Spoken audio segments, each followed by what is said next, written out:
Depuis quelques jours sont arrivés à Paris la plupart des premiers ministres des États membres de la communauté et qui viennent assister à la cérémonie de la passation des pouvoirs entre le président Coty et le général de Gaulle. Parmi ces hôtes de marque, l'abbé Fulbert Youlou, Premier ministre de la République congolaise, à qui j'ai demandé de bien vouloir venir devant les caméras de la télévision pour lui poser deux questions qui peuvent paraître brutales. Monsieur le Premier ministre, la première, c'est celle-ci. Quelle résonance les événements de Léopoldville ont-ils eu dans la République du Congo, dont je rappelle que vous êtes le Premier ministre, et dans la ville de Brazzaville, dont je rappelle que vous êtes le maire? Elle est en effet brutale, la question que vous me posez, mais je me dois d'y répondre. Il n'y a pas eu de résonance politique. On devrait dire qu'il y a eu une résonance sentimentale, affective, du fait de l'interpénétration familiale des populations de deux rives.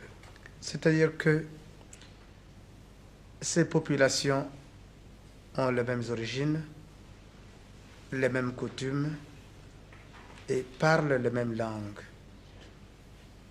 C'est la raison pourquoi la résonance sentimentale produite par les événements qui se sont déroulés à Léopoldville est profonde.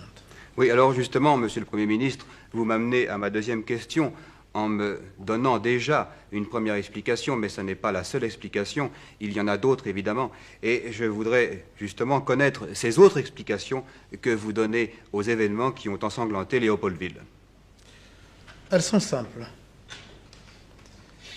D'une part, vous avez sur une rive, la rive française, des populations qui ont atteint, grâce à la politique généreuse du général de Gaulle, la plénitude de leurs aspirations, tandis que d'autre part, sur la rive belge, vous avez des populations dont l'évolution politique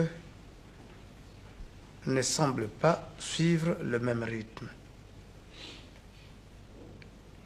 D'où d'ailleurs de ce côté, ce sentiment de révolte dont nous connaissons les répercussions et les conséquences. Mais le gouvernement belge ne devait-il pas, je crois dans 3 semaines, définir justement sa future politique au Congo? Et avant même de répondre à votre question, je dirais que, à mon avis, la violence n'est pas une solution. Et le prêtre que je suis la déplore entièrement et profondément.